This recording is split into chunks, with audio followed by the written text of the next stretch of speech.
Good morning. Good morning. You know, it's that day. We have a special guest. We're going to rock your world. But first, it's time to hear the music.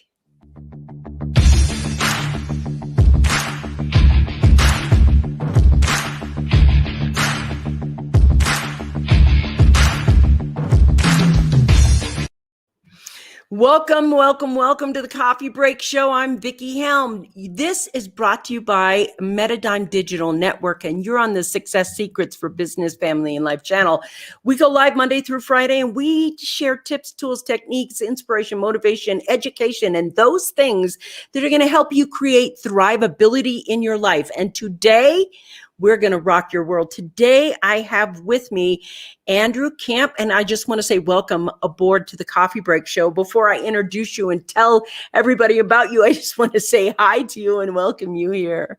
Vickie, thank you so much for having me. I'm beyond excited as to where we're going to take this conversation. So thank you for having me here. Yeah, we're going to go here. And for those of you who finagled getting him on here, I want to tell you, he is a podcaster and he has the Shatter the Mold podcast is what he's doing. But what his claim to fame is, I see you guys popping on. I'll be there right in a minute. I just want to introduce him. He is the author. He's the #1 best-selling author of The Last Law of Attraction book you'll ever read or need to read. That's it. And this part is exciting for me because this book has over 1,500 5-star reviews. I mean, 1,500. If you've ever written a book, you know how hard it is to get 25 reviews. So 1,500 is absolutely breaking open the sky. People are excited about this book. He is the #1 bestseller, though, in multiple, and this is multiple categories on Amazon. This is going to be a day that is going to be transformational. This is a day that is going to be able to make a difference in the world for everyone. I just want to say good morning. Hi, Vickie and Andrew. Welcome to the neighborhood. Let's see. I can hear. Welcome. Oh, hey, Karen, nice to see you. Thanks for hooking us up here. This is my executive producer, as you guys know, and she says, voila. I can't wait to hear from someone else. I'm not hearing you. Okay, so you can hear. Okay, so everybody can hear now. Great. So put your names down below and be part of the conversation. MJ, good morning. Good morning, all. Welcome, Andrew. Nice to have you aboard with us. He is. I just want to talk about first. I know most people know what the law of attraction is. I get that. But what I'm curious about is, how did you get in it? How did you know you were going to write this book? How did it develop? Tell us the whole thing. How did this happen? And what is your hope for this book? What is your hope in the world for this book? Yeah, you got the question. So yeah, let's go. Yeah, so quick disclaimer, this will probably be my longest answer of the day, but just to be thorough and make sure of understanding, I actually heard about law of attraction back in 2004 when I was just getting started as an entrepreneur. And I think a lot of entrepreneurs out there or salespeople, they can kind of relate to that idea of having to kill your own dinner, so to speak. Yep, So, drag it home. drag it on. And people in that, they search for positive modalities, positive mindset, things of that nature. So law of attraction was one of many that I was just exploring and figuring out. And to be candid, at the time, I had my successes and my failures. The way I saw it, the law of attraction wasn't very consistent. And I'd find out later that it was me who was inconsistent. But I kind of had to learn that the hard way, because 4 years later, 2008, I had probably the worst week of my life, where I basically lost that first business and my girlfriend of 3 years all in the same week. Ouch. And you want to say ouch? She actually broke up over text. Like, it was that bad. It was, and it was my fault, because I was so desperately trying to hold on to the business. I couldn't give time to the relationship, and it all fell apart at once. And I was left in the space of, obviously, like, okay, what now? What do I do? I've wasted my 20s. Like, where do I go from here? And something kind of like spoke inside me, like, well, hey, that law of attraction thing kind of sort of worked whenever you actually did it. So I kind of just got stubborn and indignant. And I told myself, listen, I don't care what happens, when it happens, how it happens. I don't care any of that. I'm going to go all in once and for all. And when I say all in, I don't mean all day, every day, because I understood enough to say, okay, that's not going to work. But I could do 5 or 10 minutes every day of the simple gratitude or visualization processes that I had been doing that started to work before I would stop them. And we could talk about later if you want why I actually stopped them, because it's the same problem that everyone has. But here I'm going like full tilt with this. I'm actually doing this. And the results were miraculous, because 2 weeks later, I felt better, which I think we could all agree is saying a lot when you have a broken heart. Yeah, that's right. 3 months later, I'm in a brand new, healthier relationship and over my ex. 4 months later, I'm making more money than at any point in my life up till then. And 6 months later, everything's different. I'm in the best shape of my life. I'm running on all cylinders. Everything's working out. And I basically learned, not through a book, not through a video, not through a mentor, but through my own life experience, that this thing, whatever it is, let's call it the law of attraction, it works when you work it. That's right. It was only years later, Vickie, where I was doing a new business and I had a thought like, okay, I want to do something fun and I want to give value in a dynamic new way. What can I do where, to be candid, I'm not going to get bored or impatient or frustrated to interact with my customers? How can I be excited every day when they email me that I can actually email them back? Which, you know, a lot of authors, we know we're so busy. That's an unheard of thing in most circles. Yeah. But what can I do where I did that? And it popped in my mind like, okay, what about this law of attraction thing that, at least for my own life, I've been through so many bumps and bruises and twists and turns. I finally gave myself permission to hopefully articulate it in a way that the version of me from 15 years prior would have loved to have heard. I was trying to write the book, like, what can I write that I could have saved that guy so much trouble? But more importantly, how can I contribute to the space in a way that an overcrowded market can actually get something? Hence this bold title. I mean, what a loaded title. The last law of attraction book you'll ever need to read. And we were talking before we hit the record button that the whole intention here was like, you know, every law of attraction book worth its salt, it's going to hopefully describe the law of attraction in a paradigm shifting way that's going to inspire you to take action. It's also hopefully going to give you user-friendly methods that you can actually implement with. But I wanted to go do that and take the extra step of holding up the mirror to the reader and explaining their own psychology as to why, whether it's law of attraction or fitness or nutrition or relationships or whatever, why is it we find this great information, we get super excited, we even start to do it, we even start to get results, and then we stop. I figured if I could hold a highly articulated mirror up to them, let them catch themselves in the act, and then they give themselves permission to do this long enough to get a result. And then it's not me teaching them.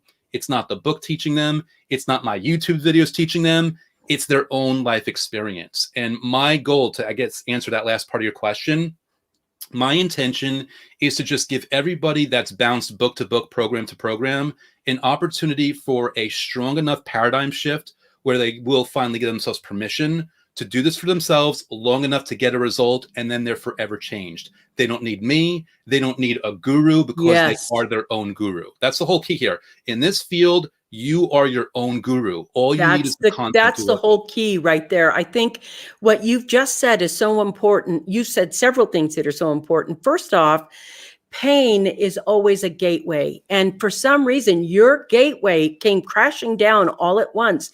You had to figure it out. You had no choice but to figure that out. And somehow when you went in it, you didn't run from it. I just want to say hi to Kathy Mason. I see you there, sister. Thank you for being here. Look at this. Where's your cap? people know me well, and usually I wear a cap. I was making a slight exception here just to give this show a little bit of different energy, but the cap is always there in the background. There it is. Thank you, guys. Thank you.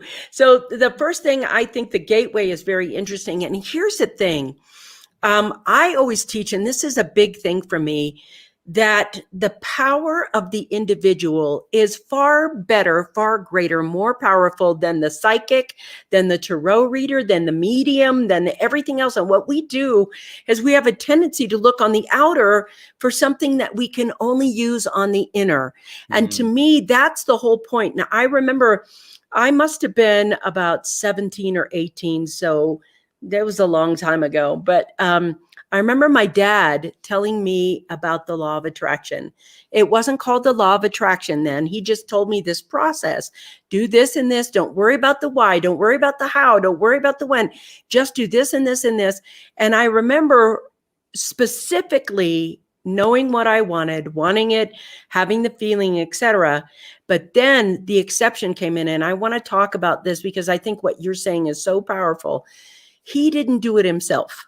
And so I thought, this isn't true. This is a lie. Because if it worked, he would have done it, and he hasn't done it. So I'm not going to do this. And that letting that piece of it go, looking at it, it's like the law of attraction is it's just a description for a system, I think, that's in our bodies, in our inner, that can help us with manifesting, working through, or moving over obstacles at the same time. And what you said is so important about the gateway of, pain that comes in, whatever you're doing, it's inside of you. And I want to know more about, how did you come to the realization that it wasn't just you, that everybody had this, and now you're bringing it into the world in a big way and empowering people to use this system for their lives, for everything. Yeah, well, it's interesting because, I do have a marketing background. I have a business background. And again, law of attraction was one of many modalities. So I'm following thought leaders. I'm listening to Brian Tracy, Tony Robbins, all these different people. You learn and you pick up a lot of things. And one thing that I picked up in my journey is that the more personal a problem is, the more universal it is. So for me, I just came to the natural conclusion of, like, if I'm struggling with this and I notice other people are struggling their own way, even if they're not articulating it in the same way, this has to be a thing. And basically it was a guess. I basically broke down and reverse engineered all the ways that I got in my own way. And I basically explained how I backed out of that, with the hope that when I articulate it that way, everyone else would be like, okay, that's exactly what relates to me also. Oh, and that's how you do it. Awesome. I'm all in for this. So it was kind of like, honestly, Vickie, it was a guess. It was a guess that what I was going through was universal, and that the same description would help everyone else. What an amazing guess. And it's interesting because I think that is so true about the universality, if that's a word, of issues or problems. There is Loving What Is, Byron Katie, who said there is no new thoughts. So there's really no new problems. There's just our flavor we put on the problem to make it a mountain out of a molehill, or, a victimhood, or whatever we put our flavor on. And we forget that we also have another flavor of, the law of attraction. So let me ask you, I want to get down to nitty gritty basics, just for those people who possibly don't know what the law of attraction is. I would like to have it broke down how you would break it down. And I also want to invite my audience. He's here. If you guys have questions for him, he's here. And have at it with the questions. But I really want to know, for those people who believe, or maybe, what would you say? I know what I want to ask. For the people who don't believe the law of attraction because of the not staying with it long enough so that they have a result, what would you say to them about perhaps how they learned about what it is and what they need to know in order to make that more stable, stronger for them to use? Yeah. So, I hear you say that, and I kind of see a target, and I'm like, I got to throw like these 3 different bullets at it to try to be thorough here. So, okay. First things first, a very fast description. Law of attraction is based on the principle that everything's energy. And if you don't believe me, look at your hand under a microscope and you'll see it vibrating versus the solid perception that your senses are picking up.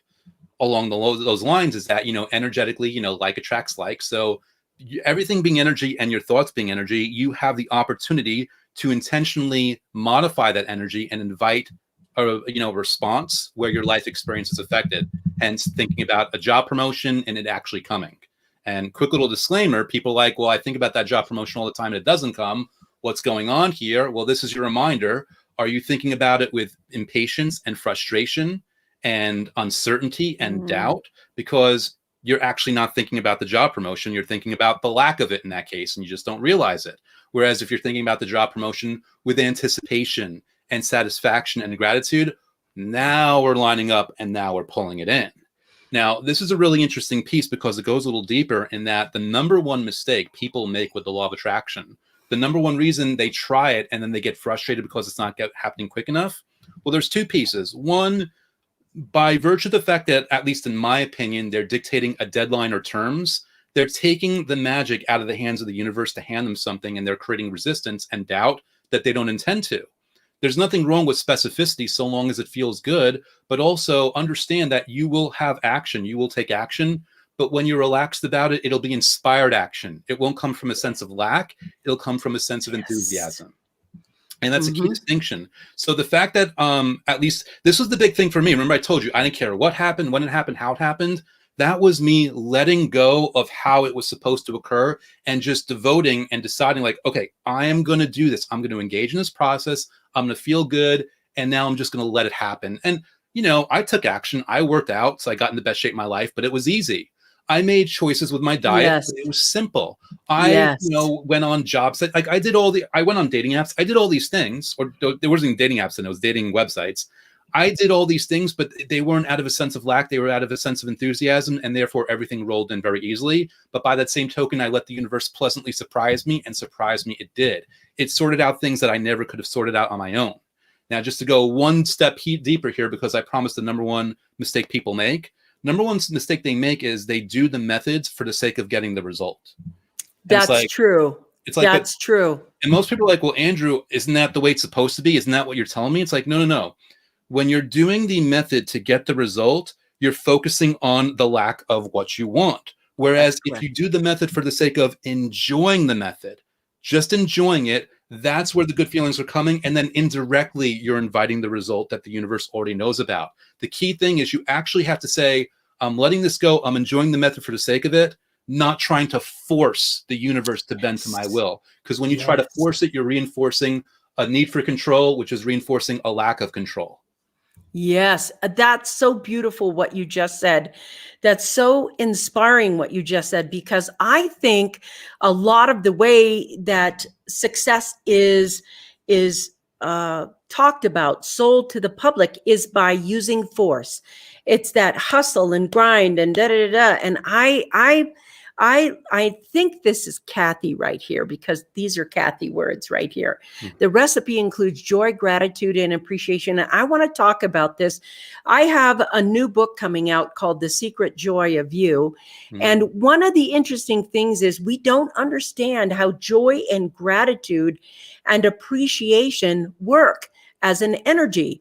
And what is interesting about joy, gratitude, and appreciation is it takes it away from exactly what you were talking about, Andrew, about trying to get the result. The joy activates the attractor field. The gratitude attracts the attractor field. If you don't have these energies, and I want to be really clear, joy, gratitude, and appreciation are energies, just like your hand. Just like he said, put your hand under the microscope and look at it and you'll see it vibrate. These are words, but they create a vibration inside you. They create the vibration we call gratitude. They create the vibration joy that we call joy. That in itself, hey, Kathy, now I see you. That in itself is one of the most powerful forms of the law of attraction you can have, that joy, gratitude, and appreciation. It's not about things and stuff to me. What I appreciate about what you're saying right now, Andrew, is that it's the learning how to live with the divine, how to, and how to manifest. You can do that, but how really to work the operation of the human experience. It's like having a car and all you know how to do is put on the brakes. Can you see how you're going nowhere? And at this point, oh my God, I see it. Okay, Kathy's with us now. It was me. Don't know why StreamYard didn't recognize me. Yahoo to joy. Yes, thank you. A lot of people, hi, Kathy, please grant StreamYard. Okay, they did. Don't just do the methods to get the result. If you do it because you don't have it, you are focusing on the wrong thing. If you release that mindset, you're going to be open to the fun of it. And that's the law of attraction. This is the thing. It's like we think the law of attraction is kind of like a toy store. You go in and go, I want this. I'll use the law of attraction. The law of attraction is more vast, more powerful than that. Thank you for bringing that up. And I think that for those people who don't understand, this was a 3-part answer. Did I get all 3 of them, or are you still, there's one part missing for the person who is just learning about this and just learning the way it was sold? I want to go back because you're talking about power versus force kind of thing. That power versus force, forcing that hustle and grind and beat yourself up to get to success, and the level of flow that exists in the law of attraction. And I want to go ahead and talk about developing the flow, like when you write, because I know in that zone, I call it being in the zone, when I'm writing a book and the flow happens and it's effortless and you feel so good and it's just coming out of you, and how to create and stay in that zone when you're working instead of hustling, grinding, and pounding and, hurting yourself. Yeah, well, I'll say this. It's interesting. One thing that was coming into my mind, and I've said this before, but it's really cool to say this to someone who's written a book with the word joy in the title. I'm a strategy guy. Throughout all this, it's about how do I get out of my own way? How do I take what I know about my own psychology and my own blocks and take that weakness and turn, like even my book title, longest book title ever. How do I make that a strength? I make it the whole cover. I love taking perceived weaknesses and turning them to strengths. So what are these blocks? How do I use them? Well, me being a strategy guy, we look at often at joy as a result or a manifestation in and of itself. And it is, but it's also a strategy.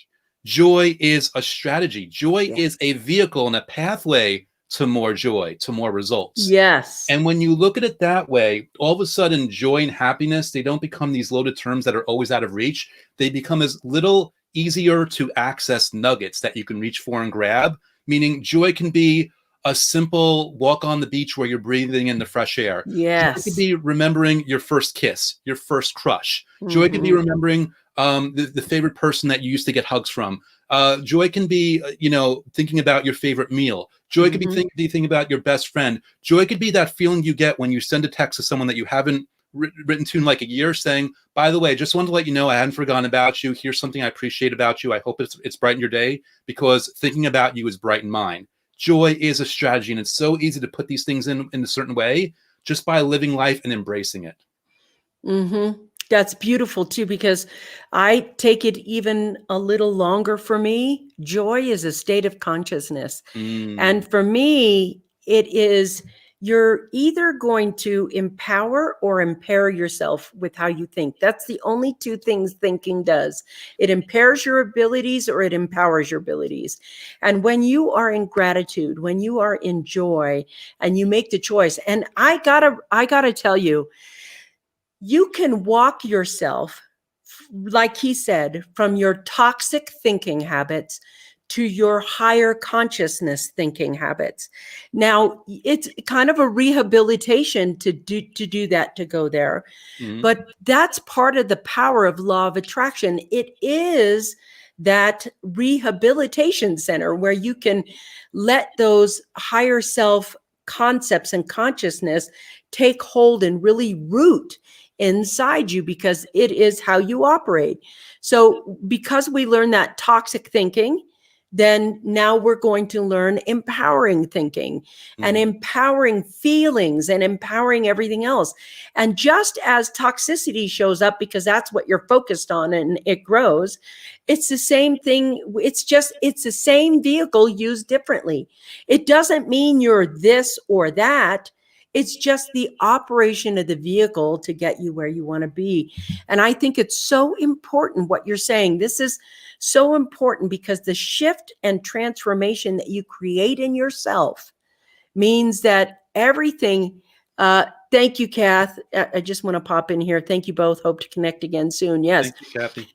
Thank you. So, that power that you get to develop in yourself, if one person sees you shift, then they're going to shift just automatically. And if we look at the law of attraction from the way Andrew is sharing it with us, it is a strategy. And I love the way that you're looking at it. It's not a Santa Claus toy finder, getter, giver. It's a strategy for the outcome of, and I want to talk about that with you. When you say it's a strategy, to what? For what? So it's a strategy for getting out of your own way so that you can invite more into your life, so that you can enjoy life more, so that you can invite more into your life, so that you can enjoy life more, so that it becomes a thing. It's just, I got A an email loop. from someone a couple months ago, and they told me, I'm thinking about quitting the law of attraction. And I wrote him back. I said, like, that's nice and everything, but you can't quit this. It's like, that's like saying I want to quit gravity. What you probably mean is you are quitting whatever methodology or approach that you've been doing because you're getting impatient with it. But you can only quit the approach. You can't quit the concept or the law itself. With that in mind, it's always a reminder, like, what can we do for how do we keep ourselves on the right track? And it really is simple, because positive thoughts are so much more powerful than negative ones. Meaning, when, my style is 5 minutes a day is more than enough, because if you do 5 minutes a day of gratitude, and then you go about your day and something happens, and then something bad happens and you're in a bad mood, most people go to judgment. They're like, oh my God, it's ruined. All my momentum is gone. But that's not the case. What's actually happening is you felt good. There's remnants of negative thoughts still popping up. It's fine, but you're living through them. Tomorrow, you're going to do another 5 minutes, and then you're going to have more momentum. And then maybe fewer bad things will happen, or you'll be affected less.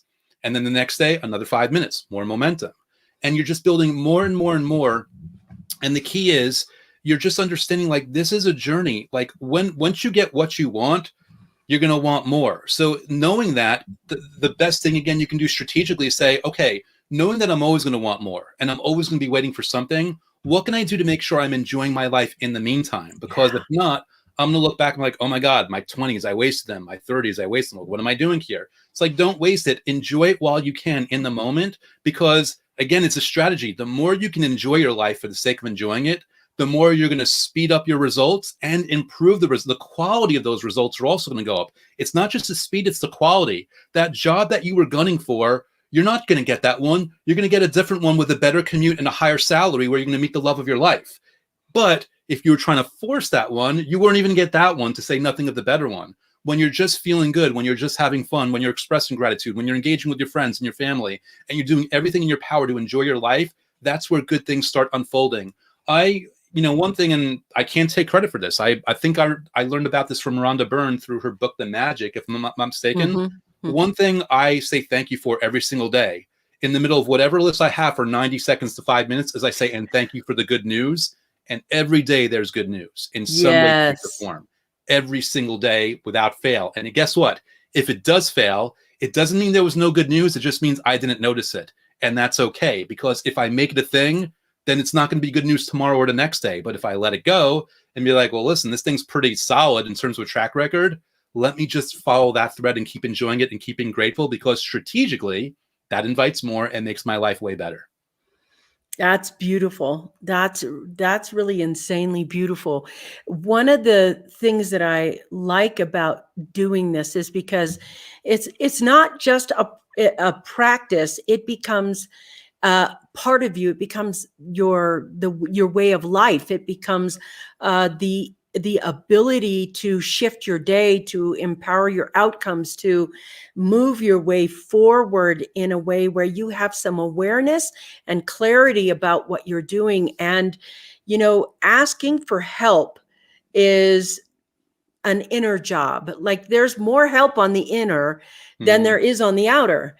And I want to go over here because this is MJ. She says, gratitude is the gate to self-empowerment. It brings you joy, fulfillment, and leads to being intentional about what you want. And I think that's something that we're not very intentional about what we want. And what he said was, start out with 5 minutes a day, just 5 minutes a day. The rest is left to the divine. It works. This is my daily grind. Yes, me too. Once you understand the power of the law of attraction in the way Andrew is working with it, once you understand that, you understand the power of it to shift things in your life, to give you it. I don't even know how to explain how good it feels to have access to that. And one of the things I always catch myself saying is it's like, I always have, I always get, I always receive. And that thing that I always have, I always get, I always receive, once it becomes an unconscious statement. So my philosophy is this: I don't always know what God is or the concept of God is. I just know that whatever God is, he spends an awful lot of time looking after Vickie Helm. And for me, that knowing, that understanding is that hook into that divine peace. And so I want to talk about something about the law of attraction, the way it works with me, and I can perceive it. There are some times within the law of attraction that I can feel the universe giving me something, not something I asked for, but something provided to me. For example, I have a new puppy and he's 5 months old. And about 7 or 8 months ago, I could feel a puppy on the way. I was like, oh, there's a puppy coming in. He's small and he's this and he's that and blah, blah, blah. And then I don't try to force it. I don't go looking for the puppy. I just let the receiving of the puppy come to me. It's the same with clients. It's the same with, and I mean perfect clients, with projects, with opportunities, with books to write. I believe that the law of attraction is also a conversation between you and the divine or the inner. And it's not just about you walking up like you're ordering from a, McDonald's menu and you're pushing the button about this, but can we talk about it being a conversation between you and the divine as well? Yeah, well, it's interesting. It's not just a conversation, it's a unique conversation. Just like I was saying, every problem that's personal, it's universal. But by that same token, these conversations are so personal, they're experienced in their own way. And, you mentioned puppy. If I were to pull out, if your puppy was in the room right now and had some earbuds in also, and I were to pull out a dog whistle and blow as hard as I can, poor puppy would be going nuts, but you would be unaffected. That's right. Like, okay. Why is one sentient being responding one way and another one not noticing? It's because the frequency of that whistle, the effects of it are outside the perception of our human senses. Same with us having this conversation. Yes. I can make a rationalization that my laptop's plugged in and there's a really long wire to whoever you are, which is ridiculous. But even so, I unplug it, then where's my argument? The reason we accept it is because we understand satellites. We understand internet. We understand fiber optics. We don't feel it, but at least we understand it, which is why we accept it. But I'm saying there's so many things outside our perception. When you were saying that you felt this puppy was coming to you, that's just you through your deep connection to the divine, through your unique connection to the divine, noticing a dog whistle where most people wouldn't, just because you were connected. And people that can't do that right now or aren't doing it right now shouldn't judge themselves. They're going to experience it in their own way. And they might hear a voice in their head. They might have a thought in their mind. They might have a tactile feel on their senses. It could be anything. And I would say whatever it might be, it might come, it might go, it might come, it might stay. And it might be any different thing. But the way you invite it, at least in my perspective, is just be open to it, saying, I'm not going to force it, but however it comes, I'm great. And by the way, if I can't articulate it the way Vickie is and describe it in that way and things are just happening, that might be my unique connection. The way a stranger just smiles at me and waves, the way people offer me things that I needed a week ago, the way things just unfold, that might be the conversation. So to answer your question, like, it's so unique that it's experienced in different ways that may or may not be similar to what you just described. Yeah. And I just want to say that this is important what you're saying, because I wasn't looking for a dog. I wasn't saying, let's go find a puppy. And that is the co-creative aspect of you being in that divine spot, that place with them, and being able to have the conversation.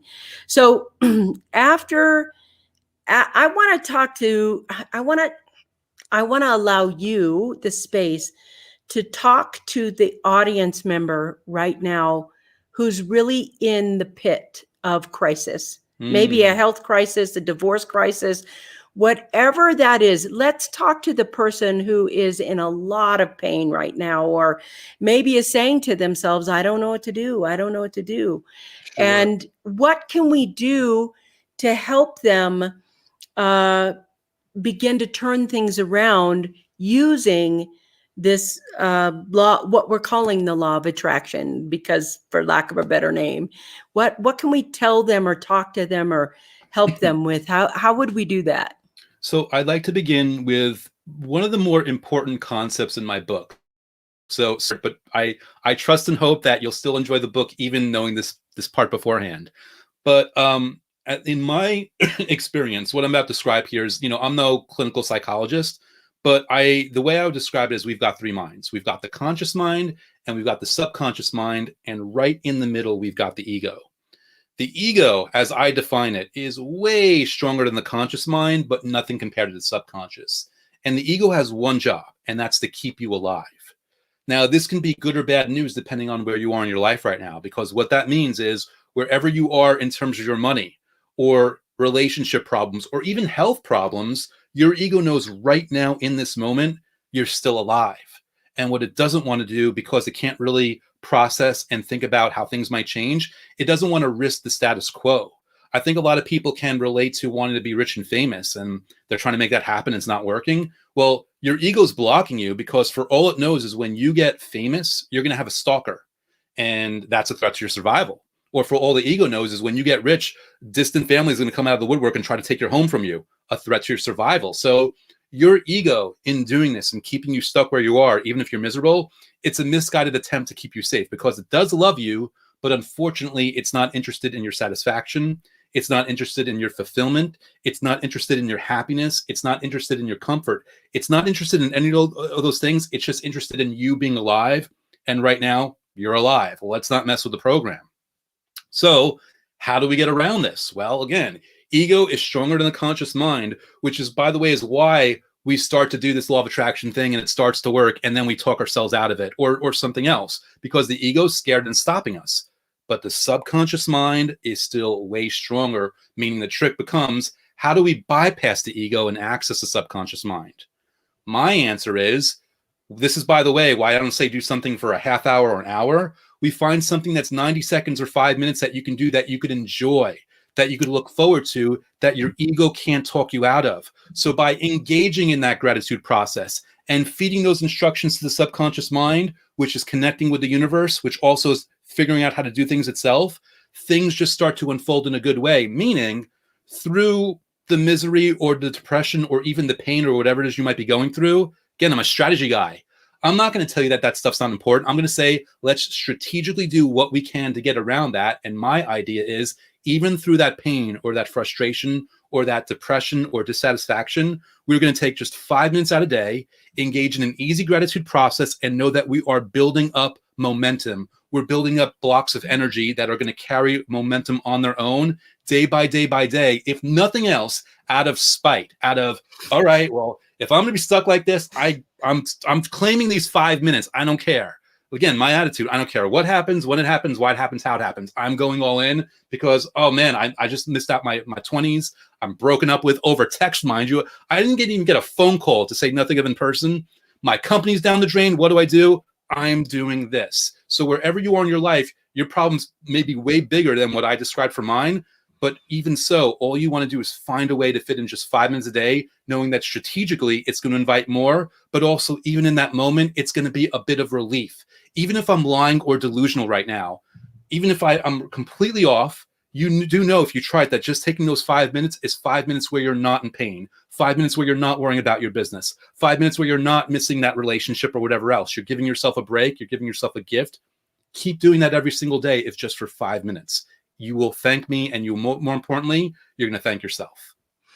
I think that's so important what he just said, because it's about 5 minutes of connecting with yourself, 5 minutes of going inner and finding that grander part of you that you can't feel exists when you're in a lot of pain or you're in crisis, because your mind is just going crazy on that. And so when you get to the point where you have that 5 minutes of just being able to relax and be with yourself, it's interesting because the practice I do, I'm up to 30 minutes a day. I start my day connecting with that divine peace, because I realize that's who I actually am. And that part of me is so integrated in there.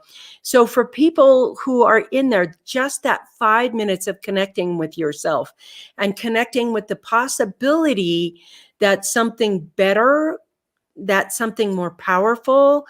It's the hard part is understanding that the pain is a gateway, because you can't see past the pain in the moment.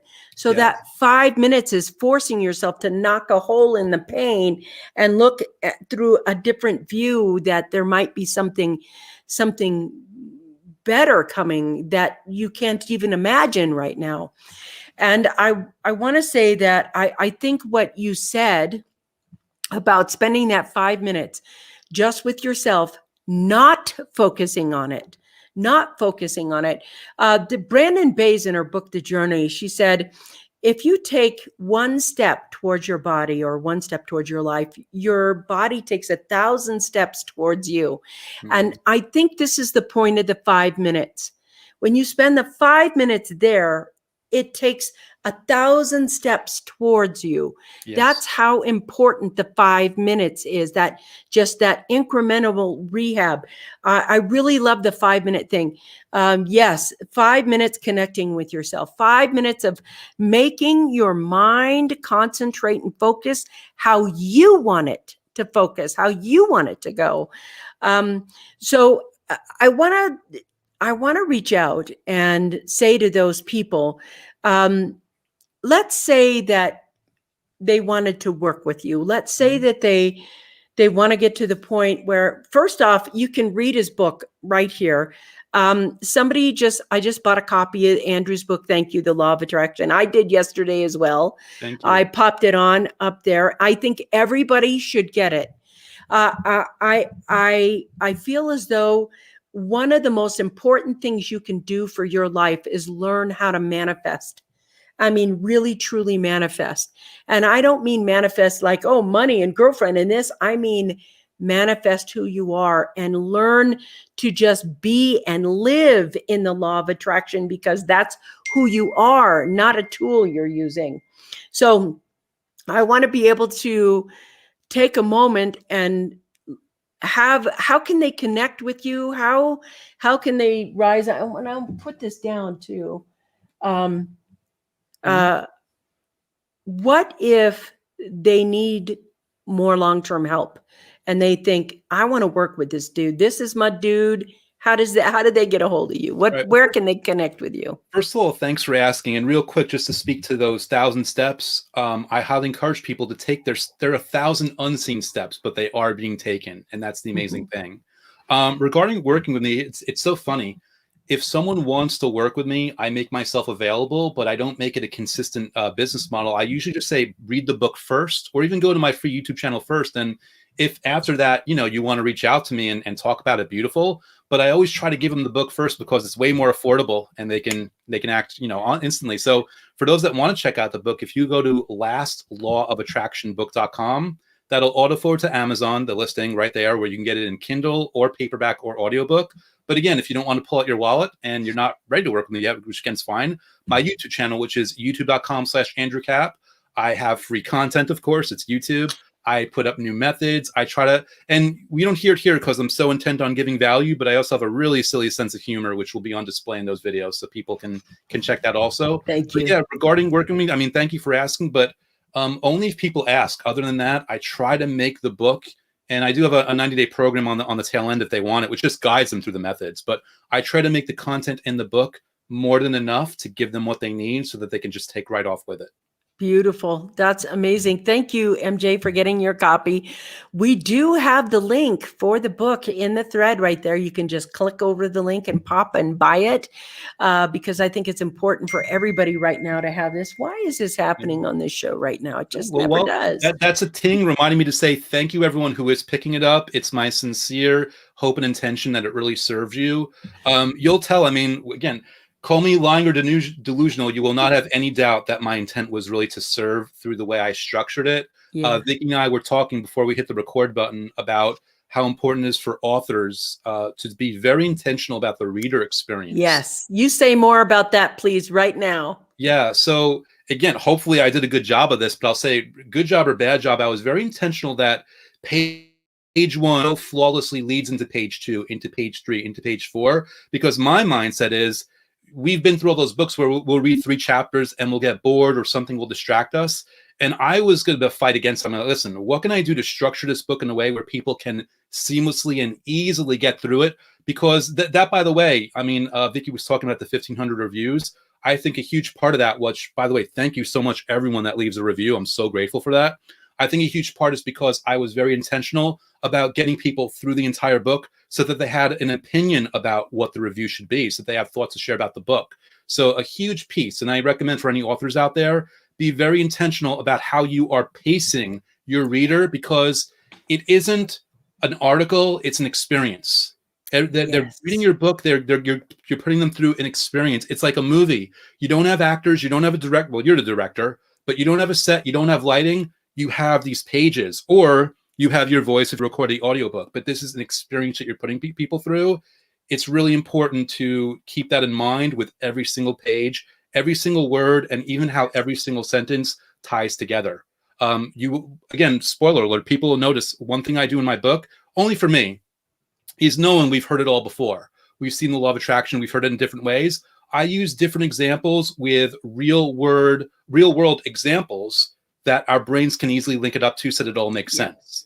Like, again, real quick, in the intro, I talk about the perfect ice cream. Like if someone said, in the gym, you could either work out every day or you could have this perfect ice cream without any negative effects of ice cream and only positive ones, and you only have to take a spoonful a day. Would you stop it? It's like, no, I would do that every day because it's quick, it's easy, it's fast, it's convenient. Yep. I'm not worried about doing it wrong. I'm not worried about injuries. It's like that. It's all about finding a method. And this is the way I describe it. That's like that spoonful of ice cream. And people in their minds link it up like, oh, I understand what Andrew's saying here. I understand what he means about a method that I actually look forward to. That's a choice rather than a chore. That's something that I get to do rather than something that I have to do. That's the intent. I love that. I love that. It's a choice rather than a chore. Yes. And I know when I write books like that or write, the intention by which you write with is also the intention by which I live with. It's like when you write, there's you sculpting the chapter, there's you doing all this work, but the feeling that you have, that wanting to serve at the highest level, that's just something I walk around with now all the time, that feeling of wanting to serve at the highest level. And, and what I mean by that, if we take a look at Andrew, and I say this over and over and over and over again, on the Coffee Break Show, you get more value in an hour that some people pay $10,000 for a program to get. And we get the best experts in their field on here, and they share, just like Andrew is sharing, how this is done, where you can do this whole creating thrivability. That's the law of attraction. That ability to create thrivability in your life. And that is that the law of attraction isn't something you learn, it's something you are. Mm-hmm. And getting to the access of that are means that you become that law of attraction. You become that universal force that just exists on the planet. And it's not just about what you want, it's about in the moment when that person, it's interesting, before we got on, he was telling me about how he found Karen and Ken and Jocelyn, and we made the hop, skip, and the jump of how we finally met each other and how he got on the show, etc.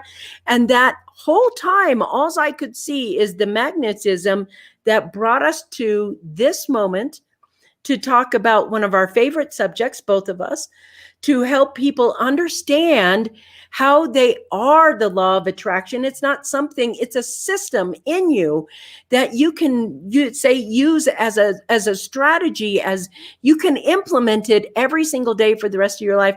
I love the ice cream event because it's like everybody in their mind working out is, oh God, all you had to do is take a scoop of ice cream that's your 5 minutes a day, scoop of ice cream, that 5 minutes a day. So easy, so simple. Look at this. Thank you, Andrew. Love this interview. Lots to learn. Looking forward to reading your book. Me too. I am too. I am down, Karen. I will read it this weekend and reach out. That's right. So they're both reading the book this weekend. I am too. We should have a coffee clutch on reading the book. Let's talk about this right here. I really love your approach, Andrew. Looking forward to reading your book and implementing those strategies. Thank you so much for sharing. Yes, we'll all be reading that book. Thank you. Such great episode. Looking forward to reading your book, Andrew. Thank you, you guys. I'm serious. We should have a coffee clutch when we're done, with that book, have a kind of a book group. And so before we hit the end of the show, if you guys have any questions right now, I want to be able to talk about something that is so important about the law of attraction that I think a lot of people ignore. I have the feeling that your book will propel me into the movie of my life. I can't wait. I agree with that. Really, just to say real quick, I can tell by that comment you already know this, but everyone watching this is literally the star of your own movie. I don't know if it's a romantic comedy. I don't know if it's a comeback story. I don't know what it is. You get to decide. So thank you for that comment. I love that. You are the star. Yes, I'm always a rom-com. I just want you guys to know that. Yes, coffee clutch makes sense. Yes, thank you. So I want to talk about this. I believe that words, just single words, have immense power. And as an author writing books, that perfect word, just changing one word can change that power of that sentence and 10x it from, what it was before, just changing that one word. And as we go through the law of attraction, one of the things that I noticed for me was that my vocabulary began to change as I used other words. And somehow I want to talk about kind of nomenclature of words and how they empower, how you say something empower the attractor, the intention of your law of attraction. Yeah, well, so an interesting thing, actually, this is funny because people a lot of times are talking about like the ego getting in the way. They actually use this, which is a very important point to bring up. Thank you. They use it as their excuse to get in their own way. They're like, oh, if I'm wording something wrong, am I messing it up for myself? So this is actually a perfect reminder of, you're right. The nomenclature, it will shift, but most importantly, if someone really wants to make sure they're doing it right, all they need to know is that it's how they would say it. If I want has more, I was interviewing the author of Just Ask the Universe a couple of weeks ago, and I like to say I have, and he likes to say I want. They both have power to it depending on what those words mean to you. So when you're making a statement of gratitude or an affirmation, a key thing is what words make sense to you and elicit the feeling that you want, knowing that the words behind that have a power to it. So I'm not sure if that answered your question specifically, but that inspired that answer out of me.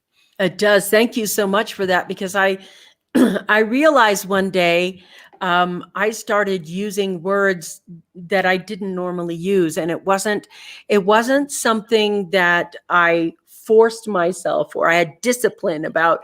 All of a sudden, just one day, my vocabulary was more enriching. And I was suddenly like, where'd this come from? Yeah. And to me, the accessing the law of attraction is about accessing you. Yes. The actual part of you. And I think, Andrew, this is the missing piece, because we are so wrapped up in seeing the law of attraction as something about how I get the things I want in my life. So it's like my Santa Claus, so to speak, that we don't realize that as he has taught us today, it's really an aspect of the human condition, the spiritual condition. And I bet if we really even dove deep into the woo-woo of this, we would find that the law of attraction helps design the karma of our life, or maybe your next incarnation, or what lessons you need to learn. Or we are so much of that law of attraction.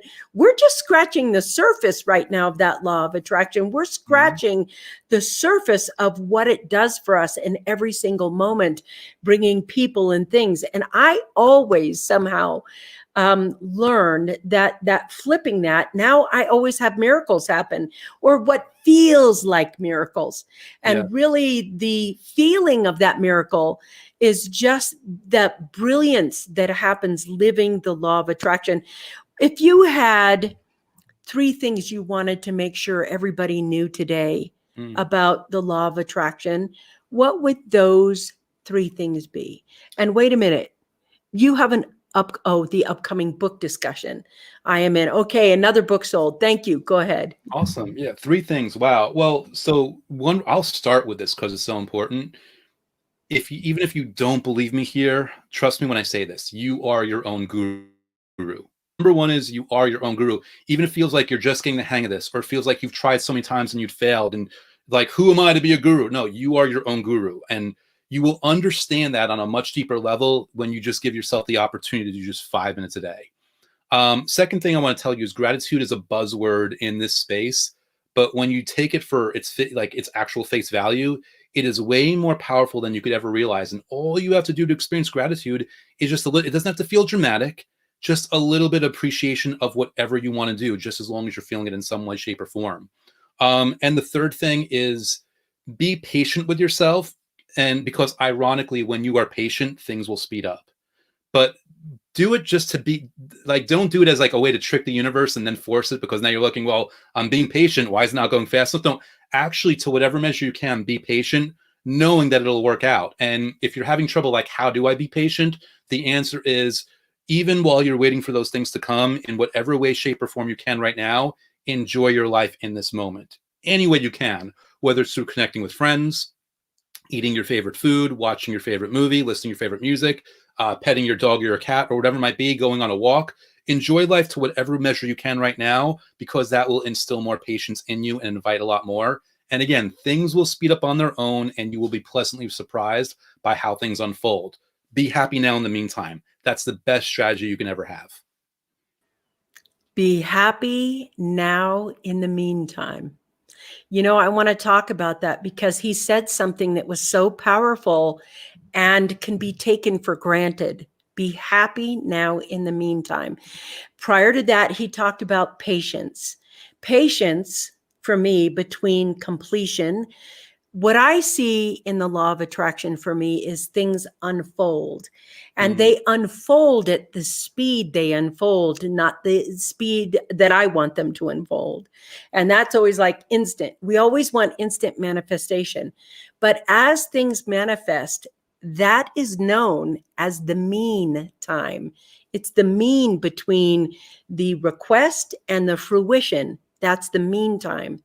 Yes. And being happy during that time between the request and the unfoldment means that you're paying attention to the unfolding of that, because maybe it takes 3, 4, 5, 6 steps. Maybe you need to become more, I don't know, awake or aware, or maybe you need a skill set in order to make this meantime unfold.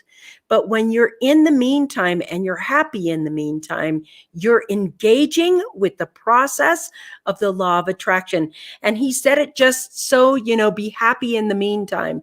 Yes. You have to be happy inside that meantime. And that is one of the most powerful keys to having things unfold into fruition. And I just want to say, I think I'm so blown away by those. They're simple, powerful, so powerful, the ability to be patient. Because what happens, let me tell you something. The attractor factor that's inside you isn't in your mind, it's in your heart and your soul. And when you talk about being patient, it's telling the mind, stop pushing and being a bully and saying, I want it now, I want it now, I want it now. Pay attention to that meantime and be able to be present with what's unfolding in that meantime, without naming it, without trying to force it, push it, get it faster, quicker. This is a very big skill set about being in that law of attraction. And Andrew, I just think it's amazing that you said that. I mean, that you articulated it so simply, and it's so powerful. I want to say that I am blown away by that. What were you going to say? If I may, I just want to give one example pertaining to me that will hopefully crystallize it even a little more, because it's one thing to hear it intellectually, but I'll give a specific example from my life that everyone will recognize at least. Mm-hmm. Two of my goals are 1 million books sold and 1 million YouTube subscribers. Not so I can walk around and look at me, I'm a big deal author and big deal YouTuber. No, just because those are nice guiding Northern Star to keep me on track. Yes. Now, with that said, I've probably sold about 60,000 books, which is amazing independently. Nowhere near 1 million, but like, wow. But even more specific to the YouTube, I want 1 million subscribers. I've got under 2,000 right now. But if someone said, hey, Andrew, I'm going to wave a magic wand and you'll have 1 million tomorrow, I'd say, no, actually, hold on a minute. Because right now, the way my life is structured and my day is structured and my business is structured, I'm able to answer emails. If you gave me 1 million subscribers tomorrow, I wouldn't even be able to take care of the people the way I take care of them now. So I need time to build in the infrastructure so that along the way, my readers and my customers are still taken care of and they're not ignored. With that, so if someone said, all right, I'll give you 50,000, like, okay, give me 50,000. But what I really mean is I have like 15 or 1,600 right now. That's not a disappointment. That's me going, oh my God, 15 or 1,600 unique souls with a lot on their plates, with busy schedules, think enough of my content that they click the subscribe button and they look for my content. Why wouldn't that be enough? Why wouldn't I be grateful? And whether I like it or not, that gratitude is going to bring a lot more to me a lot faster, as opposed to me going, 1,500 people, that's it? This YouTuber who has nothing on me, who hasn't done the work that I've done, who hasn't suffered the way I've suffered. Why do they got there's 16 and they got 400,000? That's not fair. No, I'm not. I am more than happy with this right now. I know where I'm going, and I am in no rush, because that rush, to be careful what you wish for. If it comes too soon, you might not even be ready for it. Allow yourself to grow into it and enjoy your life in the meantime, because that's the key. So I just want to give that example about me specifically that people could understand, knowing that my book is out there and my YouTube channel is out there, and looking at my progress. And one day, hopefully, one or both of those, they'll see the 1 million, and they'll be able to go back to this video and this interview where I was talking like, yeah, 2,000's okay right now, not a big deal, and see how easy it really is that way. Oh God, that's so beautiful. That is so empowering to hear that. What touched my heart, I mean, really touched my heart, like my heart went up into my throat, was that your focus, what your attention and point of view is looking at, is a care of the individuals that are present with you right now in this moment. And that to me is a business development technique, because client care is a big deal. But authentic client care means that, and right now I want to make sure that the meantime, when he says the meantime, that meantime is the meaning time. It's like the meaning keeps growing and gets out there and louder until you're serving that way. And I really appreciate the authenticity by, I just want to say this, Andrew, I am enjoying how much you love humanity. And that's all I can feel from you. I love humanity so much. I want to make it easy. It's like, the Buddha saw suffering, and the first thing he wanted to do was to eliminate suffering. And I feel that way when I talk with you. I'm like, here's a guy who wants to eliminate suffering, unnecessary suffering. Yes. And, it's the unnecessary suffering that is kind of plaguing us right now. And it has been a joy to have you on today's show with us. Such a joy. I